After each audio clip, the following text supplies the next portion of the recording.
Өнөөдөр бид ChatGPT, Gemini, Cloud гэх мэтчлэн маш олон хиймэл оюуны туслагууд гараад ирсэн тийм 90-100-д амьдарч байна. Тэгээд хүн төрөлхтний хөгжлийг ер нь бол ажил дүрийн томоохон хувьсгалуу, техник технологийн томоохон дэвшлэр нь дөрвөн ажил дүрийн хувьсгалд ер нь бол хувааж авч үздэг. Хамгийн ихний хувьсгал 18 дугаар зуунд яг булчингийн массын үйлдвэрлэлийг машинаар орлуулсан уурын хөдөлгүүрийн хувьслын үе байсан. За үүний дараагаар 19-20 дугаар зуун дээр цахилгаан эрчим хүч гарч ирээд масс үйлдвэрлэлийг гаргаж ирсэн ажил дүрийн хувьсгал гарч ирсэн. За үүний дараагаар 20 дугаар зууны ихэнх үед хиймэл оюун, интернет гарч ирсний дараагаар мэдээллийн технологийн 90 үе ажил дүрийн 3 дугаар хувьсгал гарч ирээд яг одоогийн бидний амьдарч байгаа 90 үе дээр болохоор хиймэл оюун гарч ирж байгаа. За энэний яг уурын хөдөлгүүр шиг хөдөлгөгч хүч нь юу вэ гэхээр generative AI гэж ер нь бол томьёолсон байгаа. Үүнийг томьёолоод яг generative AI-ыг том хүч гэж гаргаж ирсний дараагаар agentic AI 90 үе дээр хэдүүлээ ер нь бол орж ирээд амьдарч байгаа гэсэн. Яг энэ томьёолол нэр томьёо 1956 онд ер нь хиймэл оюун ухааны үүсэл бол яг цаасан дээр буусан. Үүнээс хойшоо явсаар хагаад 2022 онд ChatGPT хамгийн анхны олон нийтийн хүртэл болсон хиймэл оюун generative AI-ыг бол гаргаж ирж нээлттэй хийсэн, дэлхийн дахинаа нээлттэй хийсэн байгаа. Тэгээ ингээ хараад үзэхээр яг хиймэл оюун хүмүүсийн амьдралыг бид дээр хэрэглэн дээр ер нь бол ингээ голлох нөлөөтэй байгаад байна уу гэд бодохоор бас үгүй. Байгууллагууд яг адилхан нөлөөлөлтөй ашиглаад энэгээр яг орлого олоод яг юм зардлаа хэмнээд ингээ яваад байгаа. Яг энэ McKinsey-гийн авсан судалгаан дээр технологийн хөгжлийг тодорхойлж байгаа 100 байгууллагаас авсан судалгаан дээр 88% нь хиймэл оюуныг ядаж нэг бизнесийн процесс дээр ашиглаж байна гэсэн байгаа. Generative AI-ийн хөгжил гарч ирснээс хойш яг энэ өсрөнгөө хөгжлүүд бол маш өндөрөөр бол гарч ирсэн. Хэдүүлээ яг ингээд харахаар энэ зардлууд нь юун дээр гарч ирж байна вэ гэхээр яг утасны нэгжтэй адилхан бид эдийн мөнгөний нэгжтэй адилхан токен гэдэг зардал гаргаж ирж байгаа. Токеныг хэдүүлээ ойлгохдоо ийм нэг текст үүсгүүлэх нэгж зардал гэж хэдүүлээ ойлгож болно гэсэн. Тэгэхээр хэдүүлээ LLM AI ашиглаж гин гэж бодоход хэдэн токен ашиглаж яг тэр AI-аар юм үүсгүүлж гин, хэдэн токен ашиглаж зураг үүсгэж гин, бичлэг үүсгэж гин, контент генерейт хийлгэж гин гэдэг юмар нэгжин яригддаг гэсэн. Тэгэхээр яг токеныг хэдүүлээ амьдрал дээр ингээд бодитоогоор буулгаж аваад үзэх юм бол Harry Potter-ын 7 номыг хэдүүлээ AI-д ойлгуулах цаа гэж бодъё л да. Тэгэхэд Harry Potter-ын 7 ном нийлээд 1,84,000 ингээд үгтэй гэж хэдүүлээ тоолоод үзэхэд тийм байгаа. Тэнгүүд энийг токен руу шилжүүл 1.6 сая токен болж байгаа. Тэгэхээр яг өнөөдрийн зардлаар хэдүүлээ энэ AI-яар Harry Potter-ын номыг ойлгуулад тэгээд яг хүссэн дүрийнхаа онцлогийг бичүүлээд хүссэн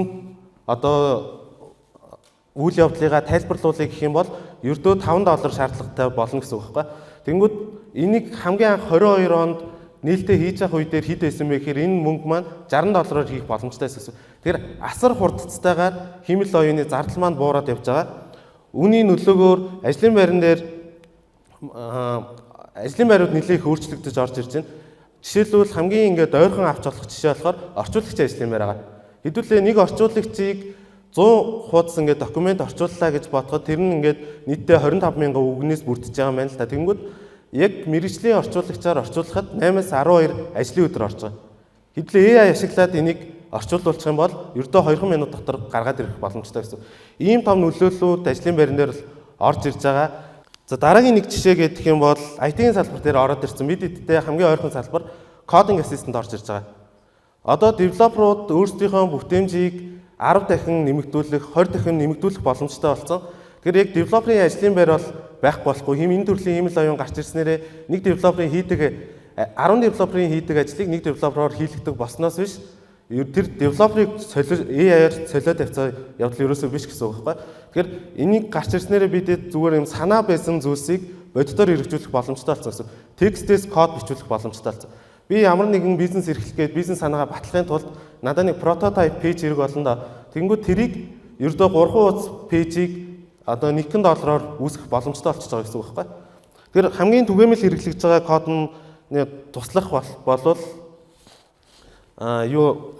Coursera, Windsurf гэдэг хоёр түгээмэл платформ байгаа. Тэгэхээр энэ платформуудыг ашиглаад ерөөсөө текст бичээд кодоо бичүүлээ. Тэгээд тэр кодыг хэрвээ өөрөө хүлээн зөвшөөрж ивэл токенийхаа зардлыг төлөөлөл аваад явах юм боломжтой болсон гэсэн. Нөгөө талаараа яг огт код мэдгүй хүн энийг ашиглах боломжтой мө гэхээр ер нь жоохон хязгаарлагдмал байгаа. Ягаад тэгэхээр тэр хүн маань ямар програмчлалын хэл ашиглаад, ямар сангууд ашиглаад яг юу үүсгэх гээд байгаа, хэдэн минутаа ямар зис ардаа ямар үйлдэл хийх хэрэгтэй вэ гэдгийг маш нарийн тодорхой зааж өгч тэрийг үүсгэх шаардлагатай болж байгаа гэсэн үг. Дараагийн нэг жишээгээд харах юм бол мультимодал AI байгаа. Яг одоо зүүн тал дээр гарч ирж байгаа зургууд болохоор миний одоо өөрийнхөө зургийг одоо гэртээ сууж байгаад селфи хийгээд Gemini дээр оруулаад гаргаад ирсэн зураг байгаа. Тэгээ би зүгээр ингээд сууж яснаа студи дээр очиод зураг авах бол ер нь ямар хөө зардлууд ажлууд болох уу гэж ингээд бодож яснаа өөрийнхөө зургийг селфи хийнгүүтээ намайг Стив Джобс шиг харагдуулаад нэг зураг гаргаад өгөх гэдэг нь яг студийн чанартай зураг надад тэр булан гаргаад өгч байгаа. Дахиад энэ фигур гаргаад ирж байгаа. Миний ингээд яг юм яриа хийж байгаа ингээд фигурыг гаргаад ирж байгаа. Энийг болохоор маркетинг дээр ашиглах маш өндөр боломжтой. Гарч ирж байгаа бүтээгдэхүүн дээр ямар ч видео контент хийхгүйгээр яг юм бэлэн фигур болгоод тавьсан байдлаар гаргаж ирээд борлуулах боломжтой болж байна. Яг ийм байдлаар хэмэл оюун ухааныг маш ихээр ашиглаж байна, бизнес дээр ашиглаж байна, салбарууд ашиглаж байна. Тэгсэн чинь нэг ийм асуудал гарч ирж байгаа юм л да. Та хэд ингээ хувийн мэдээлэл AI өгөөд байна. Одоо тэр твит дээр нэг хүн твит хийсэн байгаа X дээр тэгсэн чинь тэр Vijay Patel гэдэг хүн ингээд за баяр хүргэе та хэд ингээд өөрсдийнхөө консентор өөрсдийнхөө контентийг OpenAI төглөө, Google төглөө. Тэгээ та хэд гоё гиблийн зурагтай болж авлаа баяр хүргэе гэдгсэн чинь манай хүний нөгөө профайл зургийг норж татаж авангуудаа нэг хүн доор нь пост хийчихсэн байгаа байхгүй. Уучлаарай гэдэг өөрийнх нь зургийг гиблийн дүрд оруулаад бичсэн. Тэгэхээр яг энэ хүн өөрөө яг тийм хувийн мэдээлэл хамгаалж байгаа хүмүүнүү те бас л ингээд асуулт тавих хэрэгтэй зүйл байгаа байхгүй. Тэнгүүд би хэдүүлээ ч гэсэн ер нь бодох хэрэгтэй. Яг сошиал платформ дээр өөрсдийнхөө мэдээллийг пост болгоод тавилаа. Бүх ингээд мэдээллийг оруулаа гэхэд 100 жилийн дараа ч юм уу бид эдийн legacy тэр интернет платформ AI-ийн мэдлэгийн сан дээр нь ороод ирнэ гэсэн үг байхгүй. Тэгэхээр одооноос хэдүүлээ яг юу оруулж байгаа, юу оруулахгүй байгаа, за ямар хүн мэдээллийг шеэр хийх үү гэдэг юмнуудаа сайн бодолцох хэрэгтэй болж орж ирж байна гэсэн үг. За энэ дээр гарч ирж байгаа нэг жишээ нь бас юу байгаа. Facebook дээр одоо Украин, Оросын дайн интернеттэй хамааралтай ингээд бичлэгүүд маш олон юм дайн болж байгаа бичлэгүүд нийтлэгдээдсэн. Яг боддоор тэр дайн болоогүй. Ингээд нэг юм бодит контент биш ингээд хуурамч бичлэгүүд ингээд оруулж ирээд байгаа байхгүй ингээд бослого болж байгаа өмнө болж байгаа тийм төрхөрсөн бичлэгүүд орж ирж байгаа. Тэгэхээр ийм болоогүй үйл явдлыг яг болсон мэт харагдуулах AI-уудаас гараад ирсэн. Тэгэхээр хэдүүлээ тэрийг бас юм шалгах шаардлага стандарт ингээд юмтай бас болох хэрэгтэй гэсэн үг. Саяхан нэг жишээ байгаа. Нэг аудитын байгууллага дүгнэлтээ бичигтээ огт дэлхий дээр хаач байхгүй одоо документаас иш дата бичсэн. Тэгээд нөгөө документыг хайгаад үзсэн чинь олдохгүй байсан. Тэгээд энэ документыг юу нь яагаад ашигласан бэ гэдэг ингээ хайгаа харсан чинь нөгөө AI маань өөртөө маш ихтгэлтэйгээр би энэ документаас иш татаж авсан гэдэг байдлаар ингээд генерейт хийгээд мэдээлэл гаргаад ирсэн байгаа байхгүй. Тэгэхээр тэрийг ашиглахтаа хэдүүлээ ч гэсэн айгүй сонор сэрэмжтэй ашиглах шаардлага үүсэж байна гэсэн. Дараагийн нэг AI-ийн төрөл гэх юм бол speech AI байгаа. Ярианы технологи. За яг Монголд ингээд яг энэ салбар дээр гайгүй явж байгаа нэгүнээ AI одоо нөгөө хотын даргаа гэдэг ингээд нэг гарч ирээд байдаг нэг ажилтгүй AI гэдэг шүү дээ тий. Яг тэр нэг AI-ийн жишээ бол орж ирж байгаа. Одоо л нэлээд сайжирсан баг. Бид эдийн хамгийн сайн мэддэг кейс гэх юм бол Siri, Alexa гэдэг ингээд орж ирж байгаа утасны туслууд байгаа. Энийг биднэрт ямар боломж олгоод байна вэ гэхээр тэр нөгөө харааны бэрхшээлтэй тэгээ дээрэс нь ямар нэг юм төвөгтэй үйлдэлүүдийн функцийг ингээд олж чаддаггүй хүмүүсүүд дээр айгүй боломжийг гаргаж ирж байгаа. Би ерөөсөө одоо манай өвөө имиж гэх юм уу те утасны гүйлгээ шилжүүлэх ч юм уу хадгаламжийн данс нэг одоо зэсийг олж чадахгүй шүү дээ те.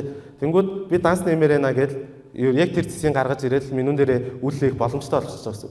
Яг Siri бидэд дээр дуу тавьж өгдөг, сүүл сануулсан утасны дуугаар гаргаж өгдөгтэй яг адилхан юм технологиуд орж ирж байгаа. За энэ дээр асуудлууд юу вэ гэхээр хэдүүлэн анхаарч үзэх ёстой нэг асуудал нь болохоор voice synthesis болон voice cloning гэдэг хоёр асуудал гарч ирж байгаа. Бид эдийн хоолойг ердөө 2 цагийн чанартай хоолой бичлэг интернет дээр байхад тэрийг татаж аваад бидний хоолойг клон хийж боломжтой болсон гэсэн. Тэгэхээр хэдүүлээ яриагаа бас энэ тэнд өгөхдөө бас сайн бодох шаардлагатай болчихсон гэсэн. Миний яриагүй үгсүүдийг миний хоолойгоор яриулах боломжтой болж байна гэсэн. Дараагийн нэг кейс нь хэдүүлэн хамгийн их ашигладаг ChatGPT, Cloud гэх мэтчлэн LLM төлөвлөлт бол байгаа. Энэ дээр бид эдэд маш их боломж бол гаргаж ирж байгаа документыг хэдэн зуун хуудастай документыг ойлгох, хураангуулах, одоо энд байгаа танхимд байгаа залуучуудаас одоо гэрийн даалгаврынхаа тодорхой нэг хэсгийг асууж үзээгүй бол бас байхгүй байх гэж бодож байна. Гэх мэтчлэн ингээд амьдралыг бол хэлбэршүүлж байгаа. Гэхдээ нөгөө талаараа ямар асуудлууд үүсэж байгаа гэхээр hallucination гэдэг нэг проблем байгаа. Энэ AI болохоор нөгөө юм бидний бодож байгаа процессор боддгоо байхгүй юу? Сурсан датанаасаа юм генерейт хийж байгаа. Тэгэхээр өөртөө маш ихтгэлтэйгээр худлаа ярьж чадна гэсэн. Худлаа ярьсан юм а миний түрүүний ярьсан кейс шиг хамгаалж бас чадна.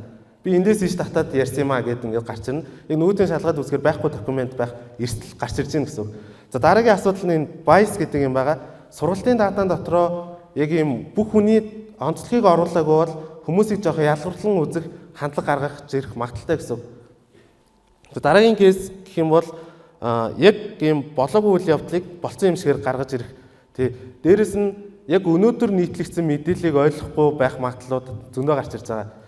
Одоо анх яг GPT гарч ирээд бид ингээд нэг одоо харилцагч үйлчлэгэнд би ч гэсэн AI-ийн төсөл ер нь бол нэвтрүүлэлтэй. Тэгэнгүүт нэвтрүүлээ чатбот ингээд дотоодоо ингээд нэвтрүүлээ явж исэн чинь манай захирлын нэрийг буруу хэлээдсэн байхгүй. Хамгийн наад захын хариулж чадах юм байсан. Тэгсэн чинь яасан бэ гэхээр бид тэнээр нөгөө өөрсдийн мэдлэгийн сангаараа баяжуулж өгөөгүй асуудал гарч ирсэн. Тэгэхээр тэрийг ингэж аягүй сайн контролдох шаардлагатай асуудлаас үүсэж байна гэсэн. Энэ дээр нэг юм сонирхолтой жишээ байгаа. Та энэ ардлын зураг харагдж байгаа. Энэ Stable Diffusion гэдэг зураг генерейт хийдэг AI байхгүй. Тэнгүүд энэ дээр 100 зураг генерейт хийлгэж байгаа. Надаа ийм ажлын байран дээр ажилладаг хүний зураг генерейт хийгээд өгөөч гэж генерейт хийлгэж байгаа байхгүй. Тэгсэн чинь энэ тод ногоо өнгө маань болохоор эрэгтэй хүний зураг генерейт хийж байгаа. Бүдэг ногоо нь эмэгтэй хүний зураг генерейт хийж байгаа. Тэгээд тэр жоохон өнгөний ялгагдахгүй саарл өнгөтэй нь болохоор хүүсийн тодорхойлох боломжгүй зураг генерейт хийж өгч байгаа. Тэгээд ингээд нийтлэгээр ингээд ажлын байрнуудын зураг генерейт хийлгэчээд дараа нь ингээд харсан чинь илүү өндөр цалинтай ажлын байран дээр ажилладаг хүмүүсүүд голцоо эрэгтэй хүний зураг генерейт хийгээд илүү бага цалинтай ажилладаг ажлын байрнууд дээр голцоо эмэгтэй хүний зураг генерейт хийсэн байна. Нөгөө BDD AI ингээд бүгдийг ойлгодог, бүгдийг ингээд мэдэж чадна гэдэг байгаа одоо зураг генерейт хийгээд байгаа төлөвлүүд маань өөрөө сургалтын датанаас хэд хамааралтай байгаагийн жишээ гэсэн. Энэ болохоор яг AI-ийн буруу бол биш, бид юу оруулж тэрийг сургаж ийн гэдгийн буруу юм бол болж байгаа гэсэн. Яг энэ дээр бодит жишээ хэдлэн харах юм бол одоо энэ гэрийн үйлчлэгчийн жишээ надад харуулад өгөөч гэж байгаа байхгүй юу? Тэгсэн чинь интернет дээр ер нь гэрийн үйлчлэгч гэдэг одоо контент өөрөө нэг иймэрхүү агуулгатай ойлгогдсон юм байна л да.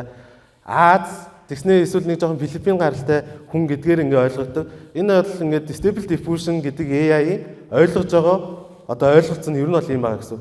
Тэгэхээр нөгөө AI-ыг хэдүүлээ бүртгээд яг одоогийн байдлаар бол бижээгүй байгаа AI зүгээр текстийн мэдээлэл боловсруулж байгаа, зураг боловсруулж байгаа мэдээлэл AI чинь ийм байдлаар ингээд өөрөө сургалтын датаагаараас сураад ийм байдлаар шийдвэр гаргаад ингээд юм боловсруулад явах юм бол одоо 50 жилийн дараа за магадгүй 50 жиш нэлээд ойрхон байгаа саяхан DeepMind-ийг үүсгэн байгуулагч 5-аас 10 жилийн дотор ер нь бол супер интеллиженс AGI гарна гэдэг мэдгдэл хийсэн байлээ. Тэгэхээр хамгийн ойрхон байгаа тэр AI чи өөрөө ялгуурлалт гаргаад ирвэл ер нь яах вэ гэдэг асуудал бас яригдахаар байгаа гэсэн.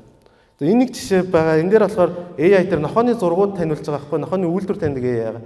Хамгийн ихнийх нь сургалтын датанаага эхний сургалтын датаар тэр Golden Retriever-ыг нөгөө зургуудаас 2 дахин ихээр сургацсан байгаа байхгүй. Тэгсэн чинь нөгөө AI маань боловсруулахдаа гаргалтан дээр илүү Golden Retriever гэж таних хандлага илүү гаргаад тэгээ сургалтын дата чинь AI дээр айгүй чухал байдаг болохоор бодит дата олддоггүй. Тэнгүүд нөгөө AI руугаа дахиад нөгөө AI-ийн гаргаад ирсэн зургийг генерейт хийсэн чинь дандаа Golden Retriever-ууд гаргаад ирсэн гэсэн. Тэгээд энийгээ дахиад генерейт хийгээ үзэх юм бол тэр цаанаага нэг жигнэмэг шиг юу ч биш зургууд генерейт хийх магадaltaй гэсэн. Иймэрхүү асуудлуудаас AI дээр айгүй хэрэгтэй.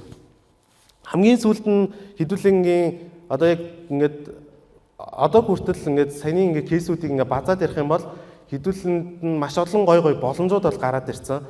Тэнгүүд энэ дээр AI дээр нэг яригддаг нэг жишээ байгаа. Энэ trolley problem гэдэг байгаа. Хэдүүлээ нэг юм төмөр замын switch-ийг сольдог нэг AI бүтээсэн ингээд бодъё л да төсөөлөе. Тэнгүүд төмөр замын одоо тэр вагон явж байгаа хэсэг дээр зам дээр 5 хүн байгаа. Замын сольчхон бол 1 хүн байгаа байхгүй юу?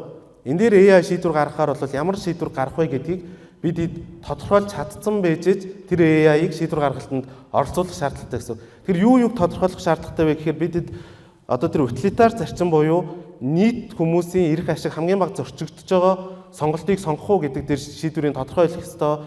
За дахиад энийг буруу шийдвэр гаргалаа гэж бодоход үүрэг хариуцлагыг хэн хүлээх вэ гэдгийг тодорхой заах хэрэгтэй. Энэ AI-ыг хөгжүүлүүлсэн компани хариуцлага хүлээх юм уу? Хөгжүүлэгч нь хариуцлага хүлээх юм уу?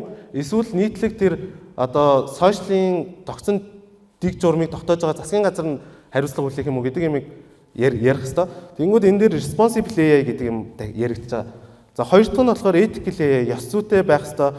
Одоо тэр нөгөө өндөр настай хөгшин хүн одоо тэр тавтай тал дээр нь одоо хөгшин хүн байгаад наатал дээр нь залуу хүн байх юм бол тэгвэл ингээд амьдрах насыг бодоод ингэж шийдвэр гаргах юм уу гэдэг имийг хүртэл AI хэдүүлээ аягүй сайн заах хэрэгтэй гэсэн үг байхгүй. Хэрвээ яг ийм AI хэрвээ хийх гэж байгаа бол одоогийн байдлаар азар бол яг ийм AI гараагүй байгаа. Тэгээд дээрэс нь дахиад нэг харж үзэх ёстой юм нь explainable AI буюу тайлбарлах боломжтой байх ёстой бид эдийн гаргаж байгаа AI.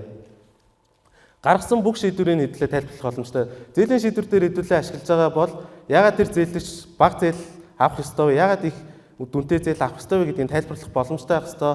Даатгал дээр, эрүүл мэнд дээр бүгднээр нь ер нь бол тайлбарлах боломжтой байх ёстой. Хэрвээ тэр AI-ыг тайлбарлах боломжгүй байх юм бол 99% accuracy-тэй байсан ч гэсэн хэдлээ нэвтрүүлж болохгүй гэсэн үг байна. Тэгээ ингээд базаад үзэхээр яг дэлхийн нийтээрээ одоо Европын холбоо, Америкийн нэгдсэн улс, Хятад ч гэсэн ингээд AI-ийн бодлогууд гаргаж ирж байгаа. Бодлогын баримт бичгүүдээр ер нь зохицуултууд хийж байгаа. Энэ дээр ер нь нийтлэг зарчим нь юу байна вэ гэхээр хэмнэл оюуныг хэрвээ бизнесийн процесс дээр үйл ажиллагаан дээр нэвтрүүлж байгаа бол хүний ёсыг дээдэлсэн за тэр discrimination ерөөсө гаргахгүй байх ёстой. Тэгээ тайлбарлагдах боломжтой байх ёстой. Үүрэг хариуцлагыг маш сайн тодорхой заасан байх ёстой гэдэг зүйлсүүдийг ер нь ярьж байгаа. Тэгэд эцэст нь гэж хэлэхэд ер нь AI бол бид эдийн ирээдүйг ер нь бол тодорхойлохгүй. Бид эдэл AI-ийн ирээдүйг тодорхойлно гэдэг үгээр бэлтгэлээ дуусгая.